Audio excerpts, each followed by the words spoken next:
Good evening there, everybody. What is happening? Hopefully, you all are having a wonderful day today.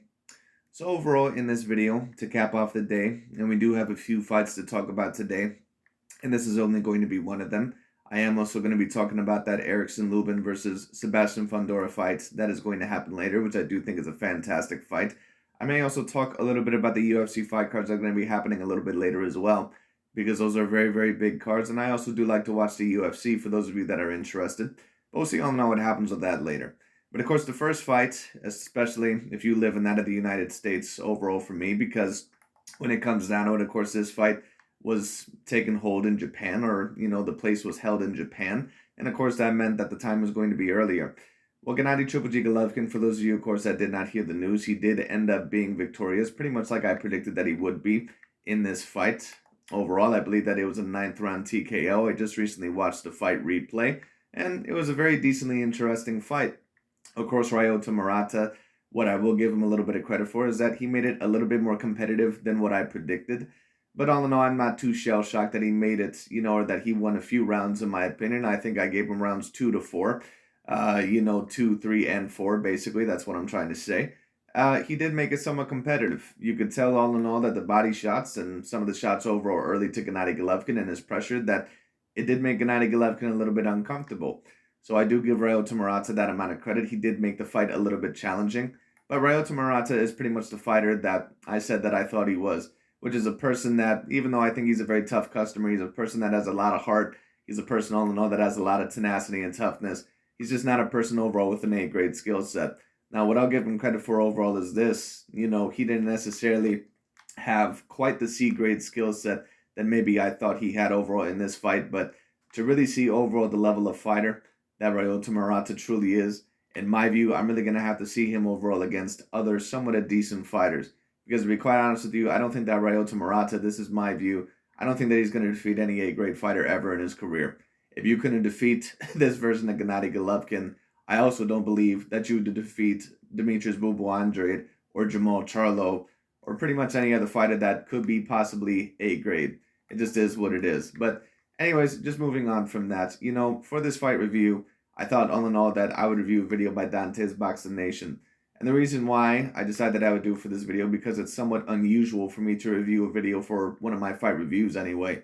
The reason why I thought that I would do it is because, once again, this is going to show you the narrative and overall basically the type the type of stories or the type of overall narrative that Dante's Boxing Nation, for example, tries to put out there, especially when it comes to certain Caucasoid fighters, because he does not like those Caucasoid fighters.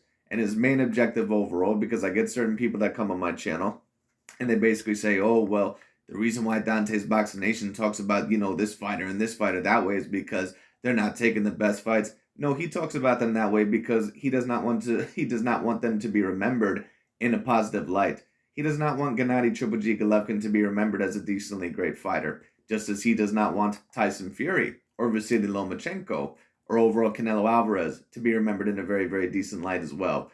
He does not want those fighters to be remembered in a positive light. And that's why a few years ago, when Gennady Golovkin overall was looked at to be on top of the sport and was looked at to be the favorite over Canelo Alvarez, it was mainly Gennady Golovkin that he was tearing down when it came down to it. When it came over to Vasily Lomachenko, then he tore down Vasily Lomachenko. And then when it came down to Tyson Fury, he still tries to tear down Tyson Fury. And now, of course, it's Canelo Alvarez. Point being is this, it's very obvious what Dante's Boxing Nation usually tries to do. And whether overall he believes in a lot of the things that he's saying, or overall is doing a lot of this for cash grabs when it comes down to it, I think personally that it's a little bit of both. At the end of the day, in my opinion, I do think it is important to talk about them overall, to nip certain narratives in the bud, because of course, if you have certain people overall that are new to boxing and they don't know overall anything about the sport, unfortunately, most people, when they believe certain statements or all in all to get their information, they overall really, take most people's words for it. And I'm overall kind of here to nip certain narratives in the bud. But anyways, we're going to see overall this video what Dante's Boxing Nation has to say. And you're going to notice that he is going to try and degrade Gennady Golovkin as well as Canelo Alvarez. But let's get into the video. Let's see what Mr. Dante's Boxing Nation has to say.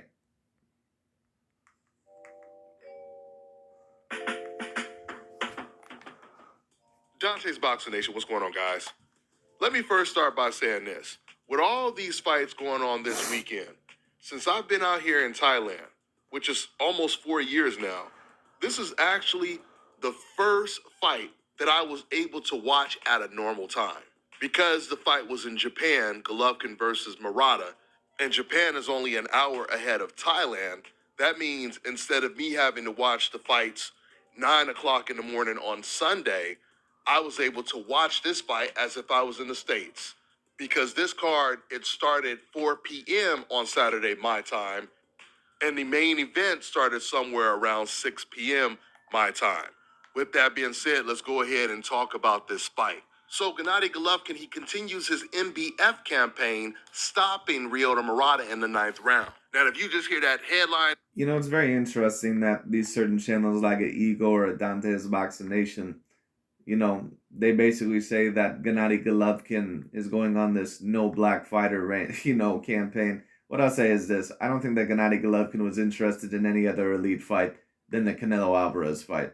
So I think that Gennady Golovkin, in the end, that he pretty much overall got what he wanted. At least if Canelo Alvarez ends up defeating that of Dimitri Bivol, and even if he doesn't end up defeating Dimitri Bivol, maybe if there isn't a rematch immediately, who knows? Maybe he can face Gennady Golovkin. I'm not quite sure. But when it comes down to it, I believe personally that Canelo will probably win the Dimitri Bivol fight. But that is a very tough fight. It's not easy. So we'll see all in all what happens with that. But when it comes down to it, all in all, it's very interesting because you have these certain channels that'll say that Canelo, that he fights fighters when they're older. And, basically, he fought Mayweather when he was a grandpa at 36 when it comes down to it. Or, he fought Gennady Golovkin at 36. But now that Gennady Golovkin is 40 years old, and in my opinion, you can clearly tell that he's nowhere near the same fighter. Dante's Boxing Nation basically has no problem with Jamal Charlo or Demetrius Andre possibly beating Gennady Golovkin, because basically he would count that as a big win for them, basically. So basically, what am I trying to say? Apparently he has a problem with Canelo Alvarez or other people that he does not like allegedly facing fighters that are older and out of their prime. But Jamal Charlo and Demetrius Bulbul Andre, it's apparently okay for them to face a Gennady Golovkin that is 40 years old. Now, don't get me wrong. If you're a fighter, no matter how old you are, and if you're a person all in all that is going to be sticking around, especially for championship level fights, no matter how old you are, you're going to have to face some of the top contenders. Unfortunately for Gennady Golovkin, this is my view. I think that the Gennady Golovkin that I've seen here, I'm not really sure what A-grade fighter he would beat. This Gennady Golovkin, in my view, you can still see that he somewhat has still a skill set, but he looks about maybe at best 30% of what I seen, a few years ago when he was at his best. That Gennady Golovkin that I seen overall in the Danny Jacobs fights, the David Lemieux fights, the Gennady Golovkin that I seen, and even both Canelo Alvarez fights, that Gennady Golovkin is very, very, very far behind him. It just is what it is.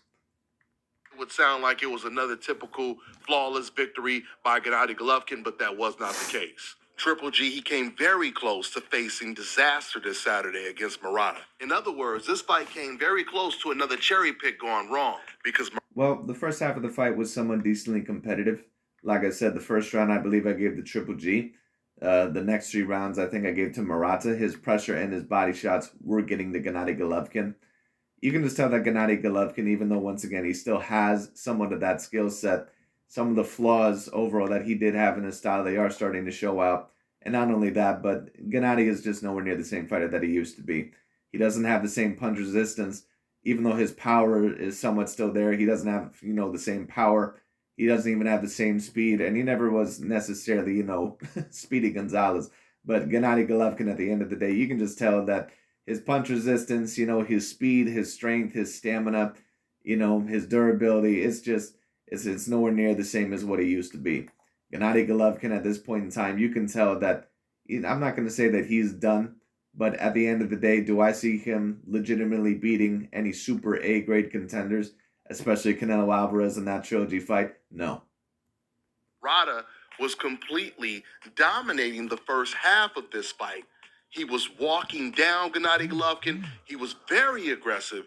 And throughout the fight, Golovkin, he looked very uncomfortable when he was getting hit with the body shots.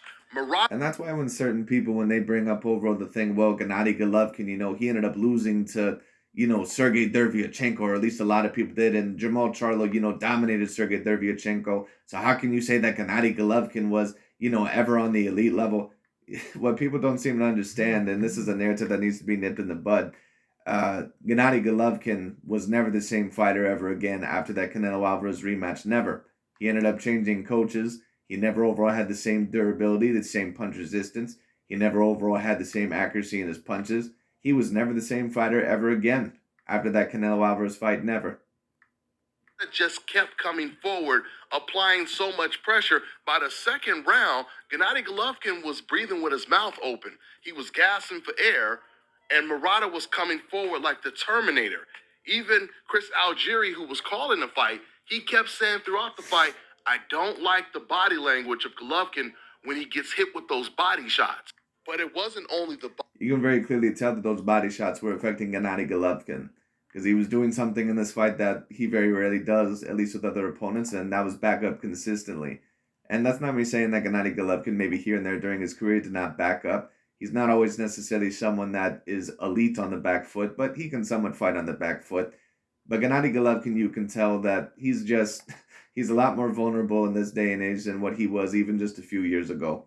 This Gennady Golovkin, in my opinion, is pretty much a shell of what he was. body shots. Murata, he was landing right hands flush. They were landing clean on Gennady Golovkin. But credit to Gennady Golovkin because he weathered the storm and he was able to change the whole fight with just one punch. He landed a real hard right hook that sent Murata's mouthpiece flying. And before the referee could break the fight, Golovkin was able to land another two hard shots, an uppercut and a hook, while Murata was fighting without his mouth guard. Before this sequence, every single time Golovkin threw a punch, Murata would be right back on Golovkin, hitting him with right hands and body shots. But after that sequence, Murata, he slowed down tremendously, and Golovkin, he noticed it right away. From that point on, it was the beginning of the end. Once again, Murata, he started to fight more defensive. Every once in a while, he would explode with some wild combination that didn't even come close to landing. Once again, he was fighting with a lot of confidence before the sixth round, but he looked like a complete different fighter after he got caught with that right hook. And coincidentally, 3 rounds later, in the ninth round, it would be the right hook again that would stagger Murata and then send him to the canvas, and that's when the towel was thrown in. It's Yes, and the towel overall did deserve to be thrown in because, for maybe certain people that may argue it, I haven't heard anyone argue it as of yet, but certain people, of course, don't like it when the towel is thrown in because I think the fighter deserves more of a chance. If there is anyone overall debating that, what I'll say is this: Ryota Murata in that last round was getting the shit kicked out of him, and if that towel was not thrown in, personally, I probably would have thrown it in a little bit earlier. But if that towel was not thrown in, there was a very decent chance that Ryota Murata, he was either going to get very seriously knocked out or hurt overall within the next round or within the remainder of the round, or there was going to be some head injury that was going to go on because he was getting the shit kicked out of him in that final round. ironic when you think about it, because considering the fact that Gennady Golovkin was 40 years old going into this fight, Gennady Golovkin, he looked like the young Golovkin. He looked like No, he didn't look like the young Golovkin at all, and this was the main reason why I tried to review this video. It's very interesting how Dante's Boxing Nation tries to do this depending on overall what fighter overall he likes or doesn't like. And we all know that he doesn't like any fighter overall that has pale skin complexion or over anyone that can be looked at as a Caucasoid especially, or even certain Latino fighters, he does not tend to like. And the reason why that is because he wants the top fighters or the top pound for pound fighters are the ones to be remembered as decently great fighters, all in all, to be black fighters. It just is what it is. All right. So I have these certain people that come in my comment section and they always try to debate me and basically say, oh, well, Dante, the reason why he says this is this and this. No, the reason why Dante says the things that he does is because, all in all, not only sometimes is it a cash grab, but he has a very big racial issue. That's the reason overall why Dante says the things that he does. So it is what it is. Anyway.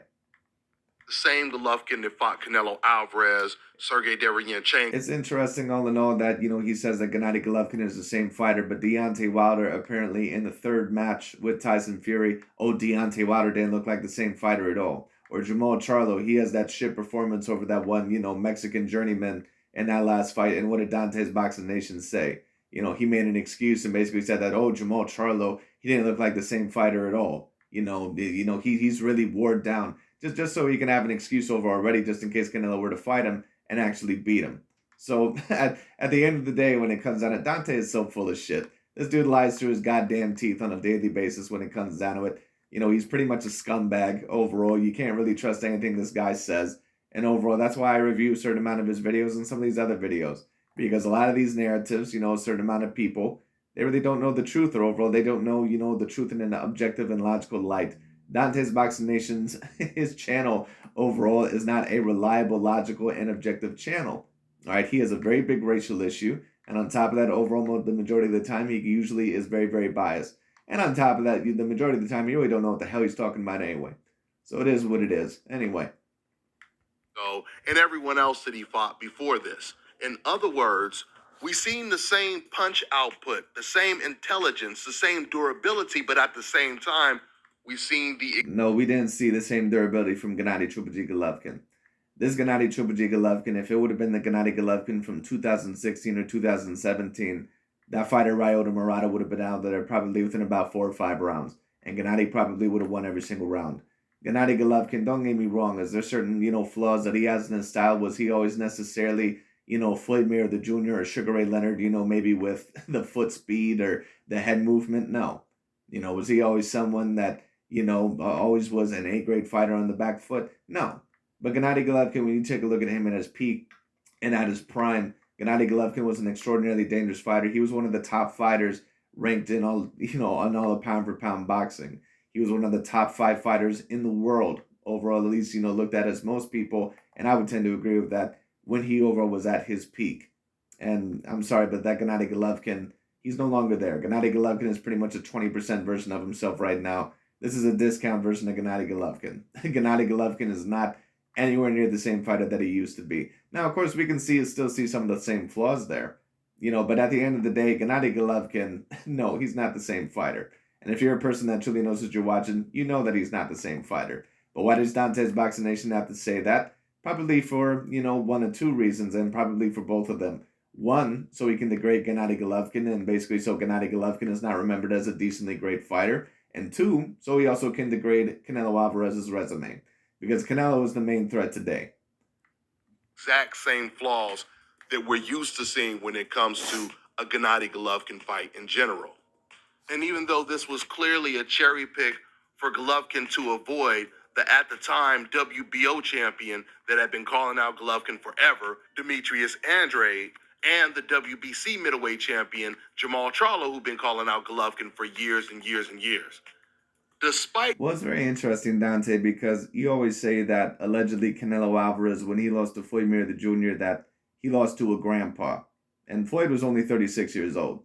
Now, Floyd, of course, when he was 36 years old, and fighters age differently. Once again, you have to really put things into context. Because Gennady Golovkin overall at 40 years old, not every fighter is going to be the same at 40 years old. There's certain fighters, all in all, that, they're 40-some years old, and they're at the best point in their career. Like when Bernard Hopkins was 43 years old, he was at the best point in his career. I know to a lot of people that sounds insane, but when Bernard Hopkins was 40 years old, he was at the highest pound-for-pound spot in his career that he ever was at any point in time in his career. He was one of the top 5 pound-for-pound fighters when he was 40-some years old. Manny Pacquiao, when he was 41 years old, defeated an undefeated Keith Thurman. Gennady Golovkin is not going to age that well. It just is what it is. This being... And Mayweather, when he was 36, was the true and clear number 1 pound-for-pound fighter. So that's why these guys, when they say this stupid shit of, oh, Canelo, he lost to a grandpa version of Floyd. He didn't lose to no damn grandpa version of Floyd Mayweather Jr. He lost to a Floyd Mayweather Jr. that was the true number 1 pound-for-pound. And Floyd overall, because of the genius-level boxer and the skill set that he has, he was able to beat Canelo. But that's why I always say, you have to be very careful overall with some of the guys that, you end up watching, and some of the guys all know that put these narratives out, because these guys, they're so full of shit.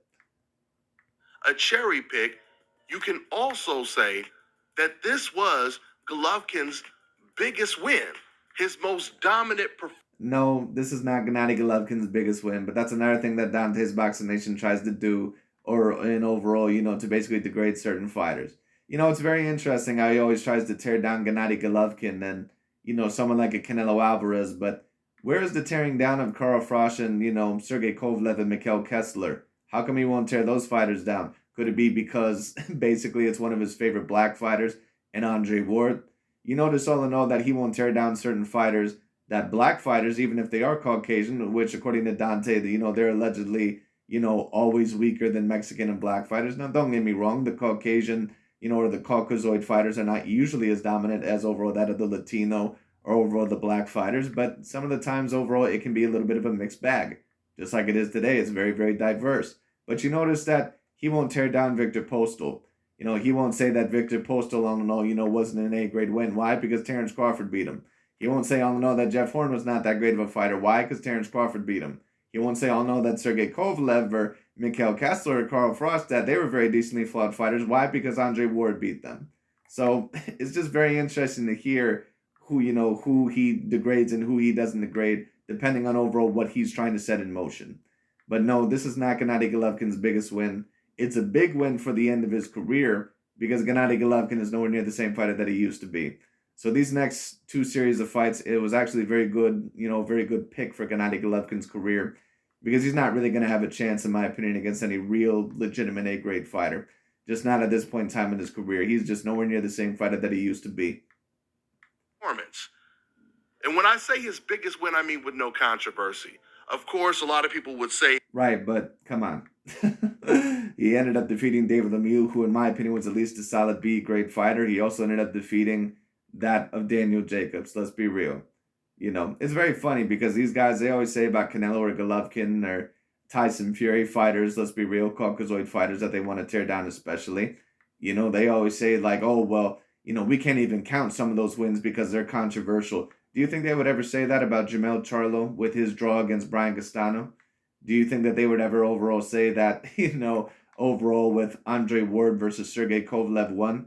So, now there's a lot of people, of course, you may say, well, I thought Andre Ward won that first fight overall, against Sergey Kovalev. Well, rewatching it, I thought that he more than likely maybe did by a little bit.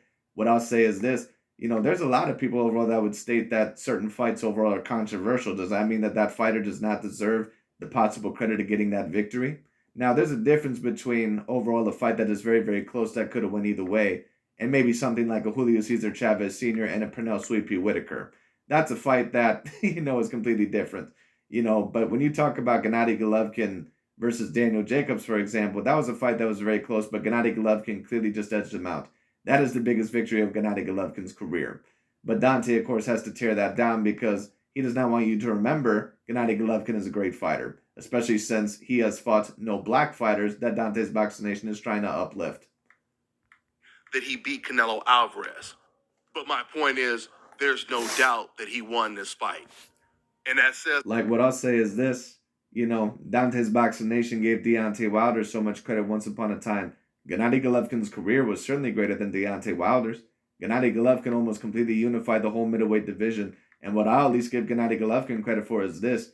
When he fought his elite fighter in Canelo Alvarez, not only did he get a win over an actual legitimate Hall of Famer, maybe even a couple debatably, but won in Danny Jacobs, and beat someone who was looked at as very, very high grade and very dangerous, a win that Deontay Wilder has nowhere near in his career when it comes down to it. Not only did he do that, but a lot of people thought that Gennady Golovkin possibly could have won either fight in the Canelo Alvarez fight. I certainly thought that he won the first one, but either or, both fights were close. With Deontay Wilder, the only A-grade fighter that he ever clearly fought, none of the fights were close. Every single fight, Deontay Wilder got embarrassed. So it's just interesting to see who Dante promotes as great and who he doesn't promote as great, especially depending on, who he wants to be remembered as such. A lot about Gennady Golovkin's career. It shows you the type of competition he's been in the ring with. If once again, his biggest win with no controversy is against Ryota Murata. Well, I somewhat agree with you overall, Dante, but the problem is that not only all in all do you not keep the same energy with certain fighters, let's be real, of your own demographic, like a Jamel Charlo or a Deontay Wilder, fighters who, to be quite honest with you, have never really gotten a definitive A-grade win in their career. And when it comes down to it, not only that, but Gennady Golovkin, you know damn well just as much as I do, that is not the biggest win of his career. The biggest two wins of his career are over David Lemieux and Danny Jacobs. Just stop it. And the biggest win with controversy would, of course, be a Canelo Alvarez fight, which on paper, he never got a W and fought him twice. Now that's interesting. Gennady Golovkin, basically, what is Dante trying to do here? He's trying to tear down Gennady Triple G Golovkin. So what is Dante basically trying to tell you here? He's basically saying that, Gennady Golovkin, he really lost those two fights. But in other videos, when it comes down to it, what does he say? He says that Gennady Golovkin got robbed. So, like I said, it's all about who he's trying to tear down. So, the certain people all in all that come to my channel and they say, oh, you don't know what you're talking about. Dante says this about Canelo and Golovkin because of this, this, and this. No, he says that about those fighters because he overall wants overall to control the history narrative. That's what he wants to do. These LDBC and new media channels, don't get me wrong, I think that overall having a channel or having a platform to promote black fighters in a much greater light than sometimes what the media promotes them in, I think that that is a great thing. But that's not what these channels do. Not only do they do that, but their objective the majority of the time is to tear down a certain amount of the other Latino and Caucasoid fighters or other fighters of other different demographics. They are not logical. They are not objective. Right? It is what it is. That's why when you see them talk about Tyson Fury, overall Gennady Golovkin, Vasily Lomachenko, Canelo Alvarez, they don't usually have anything good to say about him because they have a very, very, very, very big racial bias. I have no problem with someone over creating a platform by basically trying to cover black fighters in a much greater light. That is a great thing. But overall, when you go on these bullshit biased narratives trying to tear down certain other fighters and they're trying to change history about what actually happened and what overall didn't actually happen and overall, what is the actual case and what isn't the actual case, that's when I have to step in and I have to say, no, you know what, this guy's full of shit. This is not how it happened. Of a third fight when it comes to Canelo versus Gennady Golovkin. When it comes to the flaws that both fighters have, it's really a toss-up fight, even with Golovkin being 40, because once again, Golovkin, he looked just as good as he did when he fought Canelo the first two times. So because they both have so many... Good, so in your opinion, the Canelo Alvarez versus Gennady Golovkin fight is an A-grade fight, according to you. Now, do I personally believe that? No, I don't, because I think that Canelo Alvarez, I just think that he's too far ahead. I think that every time that I've seen Canelo Alvarez fight, that rematch, I believe was about 4 years ago. Every time after that fight, I've seen Canelo Alvarez get a little bit better with each fight. Every time after Gennady Golovkin fought after that fight against Canelo, I almost have seen him get a little bit worse with each fight. So at the end of the day, even though I think it's very good, maybe for both of their careers to have that trilogy match, at least to a degree, unfortunately for Gennady Golovkin, I'm not even sure if he's going to last the whole entire fight. But we'll see all know what happens. Flaws. I really don't know who's going to win this fight. But I give Golovkin a really good chance of pulling off the upset because he'll be an underdog because of his age, mainly because Golovkin's jab. But it's still kind of premature to be talking. Golovkin, once upon a time, had a very, very great jab. Probably one of the top 5 jabs in all of boxing, at least when he was at his prime.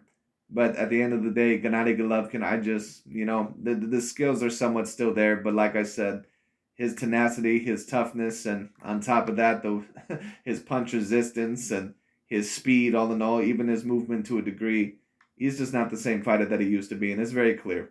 But it is what it is. About that fight because Canelo has a serious uphill battle on May 7th going up against Bivol. There's no doubt about it. This is Canelo Alvarez's toughest challenge in the last 4 years. But when it comes to Gennady Golovkin, once again, I want to make it clear. I understand that Golovkin is going to be a major underdog, and Canelo Alvarez is not going to get a whole lot of credit if he does beat Golovkin just because everyone keeps looking at his age and they keep saying, why didn't you go ahead and just close the chapter when it comes to this Golovkin situation and fight him in the third fight 3-4 years ago? That's what Canelo Alvarez was supposed to do. But now, since he didn't do that, once again, there's going to be somewhat of an asterisk next to that win if he even gets past Bivol and beats Golovkin in the third fight. Well, there'll be a slight asterisk next to it, maybe overall, just because Gennady Golovkin is not the same fighter. But Canelo, at the end of the day, was the one that won that rematch. He did not owe Gennady Golovkin a third fight. It is what it is. He did not owe him anything. So it is what it is. If Jermell Charlo ends up winning the Brian Castano rematch, will you say that, Jermell Charlo, earns him overall a third fight? No, of course not. At the end of the day, unfortunately for Gennady Golovkin, he did not do enough, at least in my opinion, to win that fight. So, unfortunately for him, the victor gets the spoils. It just is what it is. We'll see how all this plays out. I truly believe it's going to be very difficult for Canelo Alvarez to beat Bivol without controversy. We'll see how it plays out. That's all I got for now, guys. I'm on to the next one. But anyways, that's really about it for today. But the fight pretty much overall went pretty much how I thought it was going to go. I did have a certain amount of people overall tell me, oh, well, you don't, Ryota Murata, you obviously don't know a lot about him because he's better than what you're giving off. Listen, I know a fighter all in all that's high grade in this, and I'm sorry, but Ryota Murata, he's not, he's not a high level fighter. It just is what it is. He's not. I understand that he won, a gold medal in the Olympics. There are plenty of fighters all in all who have won gold medals in the Olympics and turned out to be jack shit in professional boxing. Take a look at Audley Harrison, for example. The British fighter all in all that ended up winning a gold medal, I believe, in the Olympics, and then he ended up going to pro boxing. I can't even remember if he ever won a heavyweight title. So it is what it is. Ryota Murata, once again, very tough guy, very tough cookie, very tough customer. He's a person that, hung in there for a little bit, but eventually the fight pretty much turned out the way that I thought it would. But anyway, that's pretty much about it for today. Thank you so much for watching. I'll talk to you all later.